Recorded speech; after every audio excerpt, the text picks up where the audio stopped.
Philadelphia. One step into that festering hellhole of a city and you will feel as if you can't get the foul stench off of you. The Eagles are just one extension of this vile odor. It is like a festering spore growing and spreading across the NFL.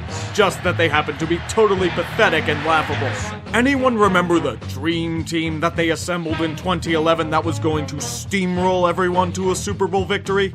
How did that one ever turn out? Hype machines. Gotta love them.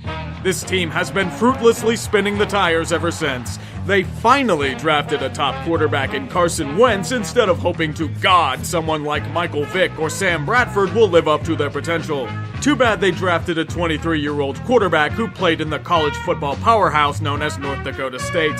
Seriously, they scorched the earth at his Division I football. He started out strong, but once scouts got a look at how he played, Wentz's flaws were completely exposed and he struggled in the second half of the season. As iffy as his future may seem, he can at least throw a football at the NFL level, unlike a certain other highly rated quarterback from his draft class. Time will tell if he pans out, but at least there's hope. As for head coaches, you had long-term stability in Andy Reid. While he was incredibly frustrating and has a penchant for choking so often that they'd have to hire Dr. Heimlich, he was still a respectable and solid coach. The fans wanted him fired after every loss. They finally got their wish in 2012, when he was shown the door after 11 zillion playoff failures. Now, fans say, there is hope. They brought in the flashy college coach in Chip Kelly. They have a brand new sexy offense that brought them to the playoffs in their first year. Everything is fucking coming up roses and future Lombardi trophies.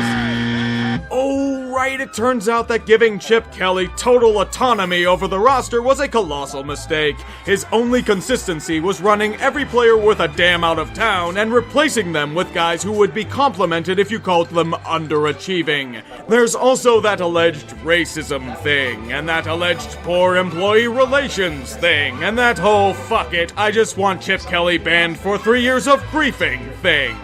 At least Eagles fans got to see him completely exposed in San Francisco.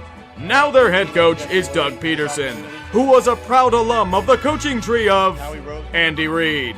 The Eagles faithful are going to love this one. Your last coach pissed you off so much that you hired a literal clone of the guy your fans wanted chucked into the Atlantic? That's goddamn retarded. What else is goddamn retarded in Philly? Their fan base. It's chock full of lolcows, both in size and reputation. One of the more prominent diehards is a YouTuber named Eat That Pussy 445. I am not making that name up.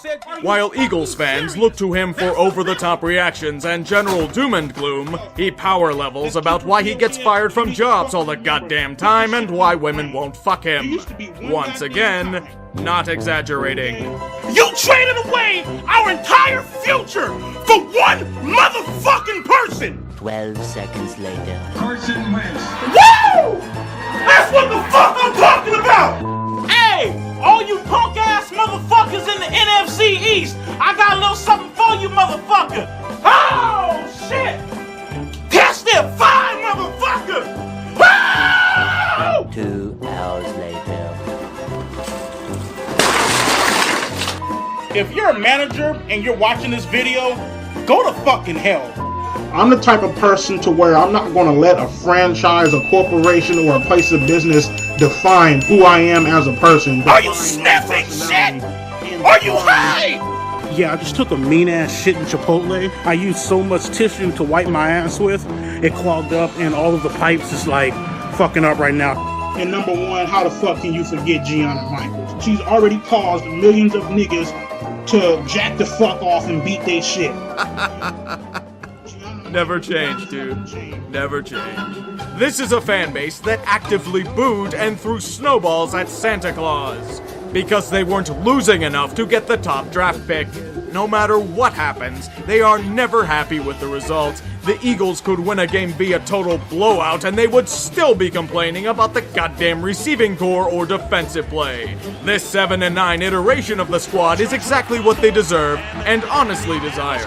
they get to bitch and bitch and bitch until the stench of cheesesteaks and pollution induce them into slumber. If they're not whining about the team, they're chucking batteries at their own players or fighting each other as if it's the rumble in the jungle. At least Buffalo's fans have fun when putting people through tables. Regardless, their vitriol and scorn has been justified in this decade. They've either been a circus act, choked in the playoffs, or have greatly underperformed expectations.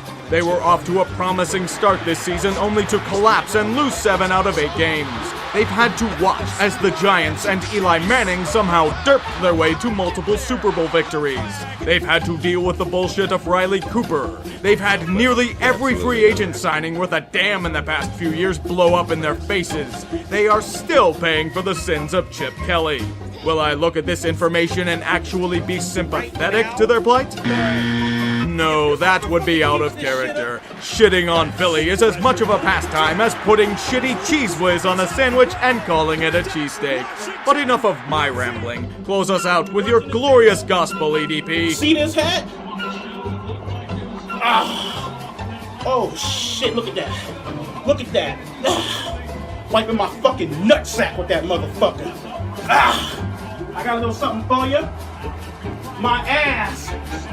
How does this guy have 125,000 subscribers again?